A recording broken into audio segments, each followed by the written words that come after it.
Obrigada por seguir este canal.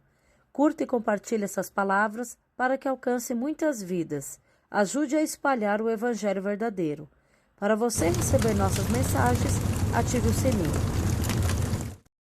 Capítulo 9. Chamados à comunhão.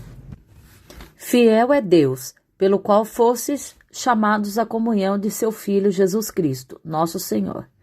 1 Coríntios 1:9. Com o novo nascimento, recebemos de Deus uma condição tremenda, a comunhão com o Pai, com o Filho e com o Espírito Santo. Nascemos espiritualmente no corpo de Cristo, somos membros dele. O nosso espírito está unido ao seu espírito e o nosso corpo físico é membro de Cristo. 1 Coríntios 6:15. Comunhão significa participação mútua pela ligação que temos com Ele. Tudo que Jesus é, Ele o é em nós. Nosso corpo não é mais o corpo do pecado, pois este foi desfeito pela obra da redenção. E hoje podemos viver livres em Deus. Nosso corpo é servo da justiça em Cristo Jesus e templo do Espírito Santo. Somos livres para controlar nosso corpo pela vida de Deus, operante em nós. E não mais seremos controlados por ele. Fazemos isso pelo fruto do Espírito em nós, o domínio próprio. Nosso espírito está tão amalgamado com o Espírito do Senhor, que Paulo diz em 1 Coríntios, que aquele que se une ao Senhor é um espírito com ele. Sinceramente, não há declaração mais forte na palavra de Deus no que diz respeito à bênção que temos em Cristo, do que nossa união em espírito que temos com ele. Somos uma união no espírito com o Senhor.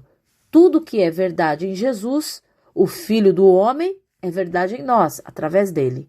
Ele foi crucificado, fomos crucificados com ele. Ele foi morto, morremos com ele. Ele foi sepultado, fomos sepultados com ele. Ele ressuscitou, ressuscitamos com ele. E ele foi glorificado, fomos glorificados com ele. Romanos 8, 29 e 30. Comunhão diz respeito àquilo que pertence a Jesus e a nós em Deus, ao mesmo tempo, pois foi ele que conquistou essa condição em nós. Ele é herdeiro de Deus e nós somos co-herdeiros com Cristo.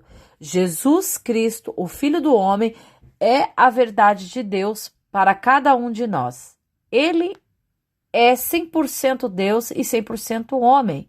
Jesus é a união eterna de Deus com os homens. Jesus está agora naquele corpo ressuscitado e glorificado, o homem perfeito, o último Adão, e está também o Senhor da glória, o que era, o que é e o que há de vir. E o homem perfeito que ele é a nossa condição de perfeição em Deus. Jesus é o Senhor. O Senhor se fez homem. O grande Logos de Deus, a palavra criadora de todas as coisas, é uma pessoa. Ele é Deus e se fez carne quando foi concebido no ventre da Virgem. Ele era o ventre de Maria, 100% homem e 100% Deus. Deus e o homem amalgamado em um só para sempre. Jesus. Ao aceitar a Jesus como nosso Senhor, nosso Salvador pessoal e Senhor das nossas vidas, nascemos de novo e somos batizados ou inseridos no seu corpo e estamos em plena comunhão com Ele. Veja o que Paulo diz sobre a ceia. Porventura o cálice da bênção que abençoamos não é a comunhão do sangue de Cristo?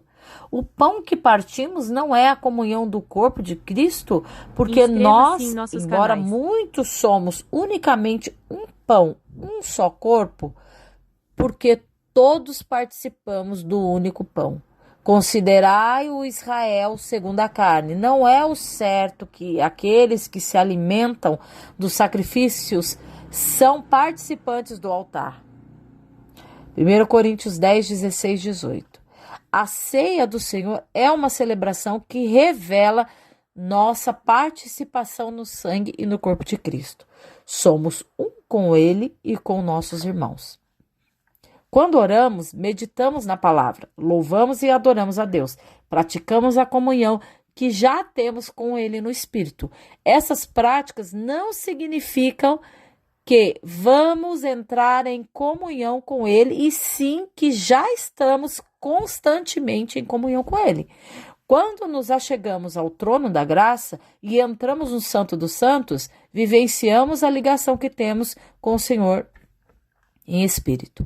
Algumas expressões na palavra revelam nitidamente Jesus como nosso lugar de comunhão constante com Deus. Um dos principais trabalhos do Espírito Santo é nos levar a vivenciar isso em nosso dia a dia.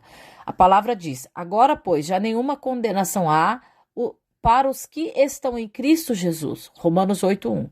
E assim, se alguém está em Cristo, é nova criatura ou criação. As coisas antigas já passaram, eis que se fizeram novas. 2 Coríntios 5:17. Em Gálatas 3:27, Paulo afirma: porque todos quantos fostes batizados em Cristo, de Cristo vos revestides. Veja Colossenses 2:6, 7. Ora, como recebestes a Cristo Jesus, o Senhor, assim andai nele, e nele radicados e edificados e confirmados na fé, tal como fostes instruídos, crescendo em ação de graças. Comunhão é o lugar que Deus providenciou para estar para sempre unido conosco em Jesus. Jesus é o nosso lugar de habitação em Deus. Deus e Jesus estão fundidos em um só e estamos mergulhados em Jesus pela fé, por meio de Jesus Cristo. Estamos ligados a Deus para sempre. Aleluia! Ao olharmos para o Senhor Jesus, vemos em um só Deus e o homem. Ele é Deus e é o homem. E esta fusão é onde o Senhor nos colocou em comunhão em Ele. Hoje fazemos parte dessa fusão. Fomos enxertados na videira. Veja este texto de João 14:20. Naquele dia compreenderão que estou em meu Pai, vocês em mim e eu em vocês. A vida da comunhão. A experiência prática com a comunhão na mesa do Senhor ocorre por meio do exercício diário da nossa fé. A Bíblia diz: o justo viverá por sua fé. Sempre que aceitamos a palavra vivificada em nosso espírito e passamos a viver segundo a mesma, experimentamos o Senhor de maneira prática. Ao praticar nossa fé, vivenciamos a comunhão, participação mútua da mesma realidade, na verdade, com Ele. É nesse lugar que adoramos e louvamos de coração ao Senhor. O que gera nossa adoração a Deus não é um ambiente musical produzido por uma linda canção, ainda que possamos adorar a Deus usando a música. O que o Espírito Santo usa para gerar em nós a verdadeira adoração é a prática da nossa fé na palavra de Deus. Quando cremos no que Deus diz, recebemos não apenas a condição para vencer alguma situação ou mudar algo, mas também a condição prática para adorá-lo. Essa experiência só se torna possível na prática do dia a dia, à medida que se vive segundo o que Deus nos diz por dentro. Os que vivem pela fé sabem o que é adorar a Deus em espírito e em verdade. É possível adorar a Deus se não tivermos uma atitude íntima de fé na palavra de Deus. É impossível adorar a Deus. Por outro lado, o prazer em sua presença que desfrutamos através da comunhão na mesa do Senhor é algo simplesmente incomparável. O Espírito não nos é dado por medida. No Evangelho de João está escrito: pois o enviado de Deus fala as palavras dele, porque Deus não dá o Espírito por medida. Perceba que interessante esse texto. Pois se Deus não dá o Espírito por medida, como dá então? Deus já derramou o Espírito Santo 100% sobre nós, através da obra da redenção e a posterior vinda do Espírito em Pentecoste. ele nos deu o Espírito 100%. Porém, Jesus disse, com a medida com que tiverdes medido, vos medirão também. Não é Deus quem determina o quanto iremos beber do Espírito. A sua parte já foi feita pelo derramamento do Espírito Santo, há mais de 2000 anos atrás. Somos a habitação do Espírito em Jesus Cristo. Somos nós que decidimos beber do Espírito Santo o quanto quisermos. Ao erguermos nosso coração em louvor, adoração e confissão da palavra, quando oramos em línguas, bebemos do Espírito. Você pode decidir se separar todos os dias por um tempo de louvor e adoração particular, permanecer 1 hora ou 2, por exemplo, sozinho com Deus, bebendo de sua presença e do seu amor. E você colherá os benefícios dessa prática. Você pode decidir fazer isso com mais intensidade ou menos intensidade.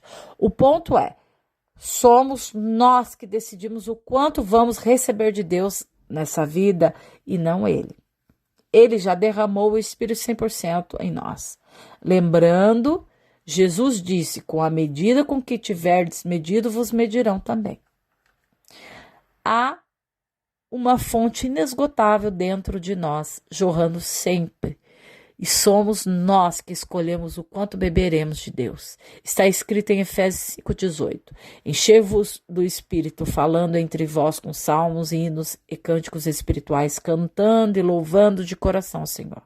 Em Isaías 12:1, orarás naquele dia, os dias do Evangelho. Graça te dou, ó Senhor, porque ainda que te iraste contra mim, a tua ira se retirou e tu me consolas. Eis que Deus é a minha salvação. Confiarei e não temerei, porque o Senhor Deus é a minha força e o meu cântico. Ele se tornou a minha salvação.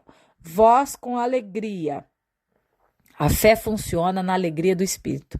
Tirareis águas das fontes da salvação. É esse caminho de louvor e adoração que o Senhor pode banhar nossa alma em sua presença e encharcá-la dele mesmo, a fim de que a nossa alma esteja no descanso da sua presença. Em Isaías 61:3 está escrito: vestes de louvor ao invés de espírito angustiado. Os resultados em nosso íntimo são impressionantes. Depois de um tempo, perseverando no louvor, na adoração e na confissão da palavra, você verá como a sua fé rompe pelo Espírito em outras dimensões. David Robertson nos ensina que a nossa alma tem o poder de nos transformar aquilo que mais nos entregamos. Essa transformação ocorre no nível da alma como? Ele ensina que nossa alma será transformada ao que mais nos sujeitarmos. Essa verdade tem implicações muito sérias, pois se alguém se entrega à televisão, filmes de violência, novelas e pornografias, ou todos os dias assiste horas de noticiário, em que a maioria das notícias são expressões de negativismo, destruição, mortes e tragédias, o que a alma dessa pessoa estará assimilando e aprendendo espontaneamente durante horas do dia a dia ou da semana, o contrário também se aplica. Se alguém toma outro caminho e passa horas do seu dia na presença do Senhor, dos céus e da terra, orando em línguas, meditando na palavra, louvando e adorando a Deus, bebendo e bebendo do Espírito Santo, além da unção que impregnará o seu espírito humano, o que a alma dessa pessoa estará assimilando? É surpreendente a maneira com que Deus criou nossa alma e se preparou com a capacidade para assimilar as coisas. A questão é que quem está no controle da nossa alma, o mundo ou as coisas de Deus? O que a nossa alma está assimilando? A verdade de Deus ou a mentira que impera no mundo da velha criação? Paulo diz em 1 Coríntios 10, 23, todas as coisas são lícitas, mas nem todas convêm. Todas as coisas são lícitas, mas nem todas edificam. Em 1 Coríntios 6, 12, ele nos ensina, todas as coisas me são lícitas, mas eu não me deixarei dominar por nenhuma delas. Esse é o ponto principal. Se formos dominados por algo do mundo, mesmo algo bom em termos naturais, como filmes sem malícias e internet, só alguns exemplos, significa que não estamos frutificando o espírito com domínio próprio. Precisamos entender que a nossa edificação é uma prioridade e como é importante não nos submetermos a ponto de sermos dominados a hábitos e a princípios que consideramos inofensivos, mas que, na verdade, pode estar nos dominando e nos levando para fora de uma vida espiritual que agrade ao Senhor.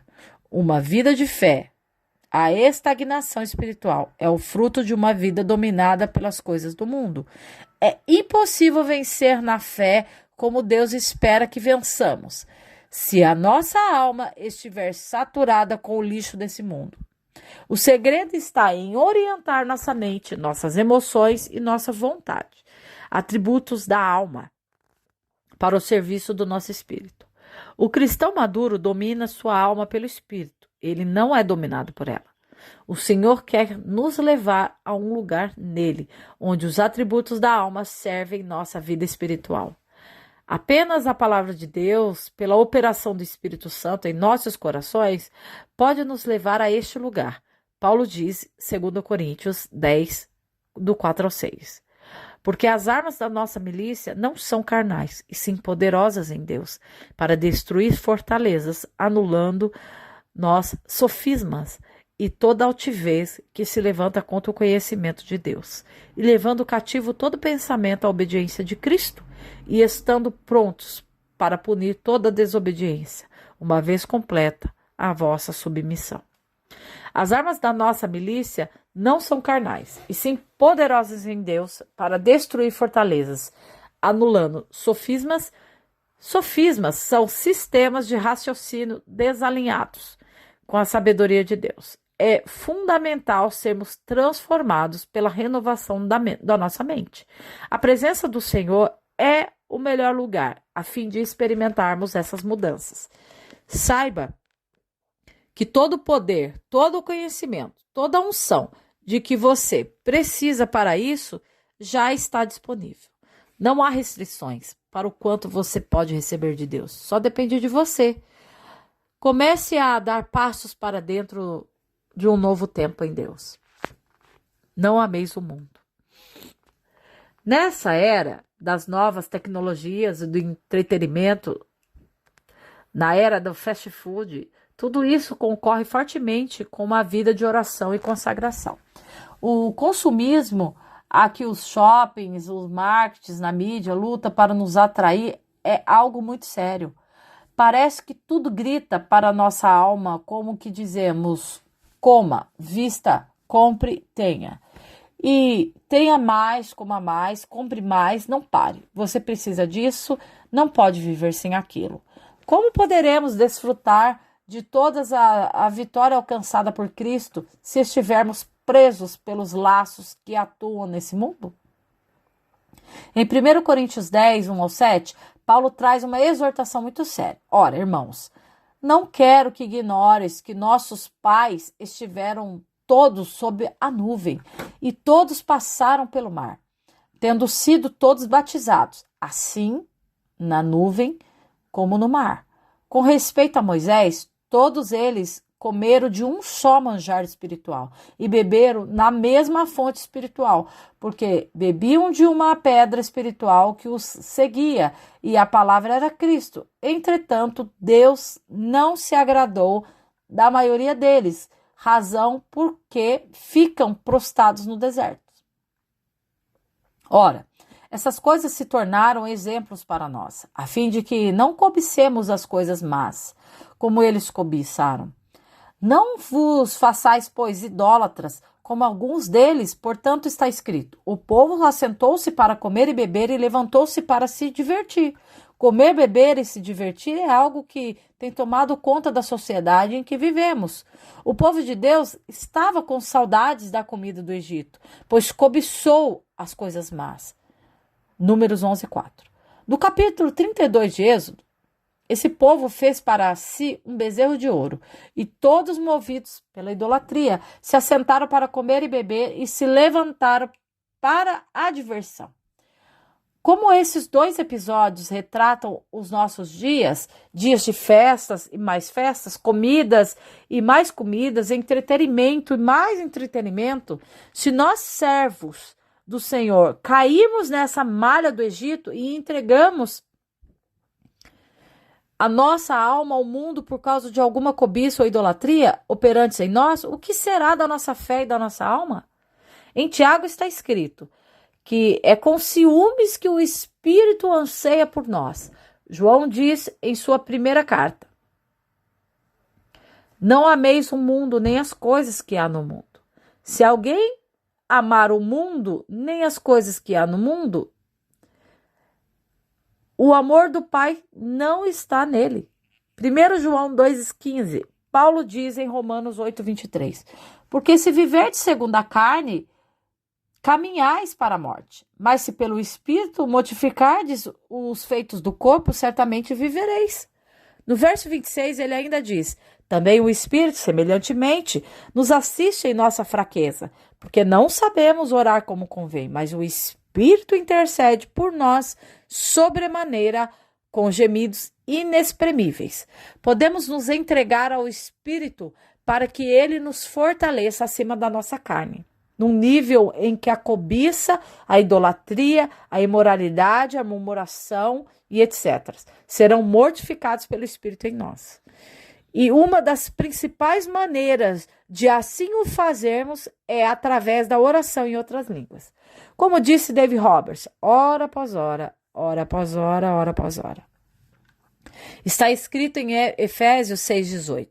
Orando em todo tempo no Espírito, e para isto vigiando com toda perseverança. Muitas vezes parece impossível modificarmos certos níveis de fraqueza carnal que operam em nós, mas não. Pelo Espírito é possível o que não podemos fazer por nós mesmos, por nossa força. Deus fez para nós de graça através de Jesus Cristo, e o Espírito Santo sabe como nos levar a experimentar a redenção e a santificação, providas tão amplamente para cada um de nós em Jesus. Decida agora entrar no Santo dos Santos e se entregar ao Espírito através dessa linguagem sobrenatural. Será um canal de Deus para nos levar acima de nossas fraquezas. Como está escrito em Judas 20. Vós, porém, amados, edificando-vos sobre a vossa fé santíssima, orando no Espírito Santo. Podemos mergulhar em Deus adorando-o e louvando-o. Podemos entregar-nos à edificação do nosso homem interior, orando em línguas e meditando na palavra. Podemos nos encher de Deus e embriagarmos com o seu amor e sua presença, de maneira que a fé brotará e o nosso estilo de vida sempre glorificará nosso Pai. E não seremos, de forma alguma, dominados pelo estilo de vida do mundo. Entrega total. O maior alvo de uma vida prática em comunhão com Ele é a nossa entrega total em amor ao nosso Deus. Ele, através de Jesus, se deu totalmente a nós. O lugar mais alto da maturidade espiritual está em nos entregarmos totalmente a Ele em amor. O maior caminho que nos fortalecerá a essa entrega é o tempo que passamos a sós com Ele. É ali, durante esse período único, que Deus envolve o seu ser com o nosso ser e revela em nosso espírito o seu Filho. Esse é o momento em que Deus, de uma maneira muito prática, colhe o que veio buscar através de Jesus Cristo aqui na terra, nós. Quando nos separamos num lugar para adorar a Deus, Ele recebe o que mais ama, a mim e a você. O principal alvo na comunhão é a nossa entrega completa a Deus, assim como Ele se entregou a nós. Deus está entregue completamente a nós através de Jesus Cristo, e Ele espera que também nos entreguemos completamente a Ele através de Jesus Cristo. Como está escrito no livro de Cantares 6:3, eu sou do meu amado e o meu amado é meu. Mais do que nos curar e libertar, Jesus veio nos buscar de volta para Deus. Fomos completamente sarados e libertos no Calvário. Porém, o bem maior da redenção é a nossa plena restauração, para vivermos em constante comunhão com Deus. A expressão que Paulo usa em 1 Coríntios, capítulo 1, é simplesmente maravilhosa. Ele diz: fiel a Deus, pelo qual fostes chamados à comunhão de seu Filho Jesus Cristo, nosso Senhor. Inscreva-se em nossos canais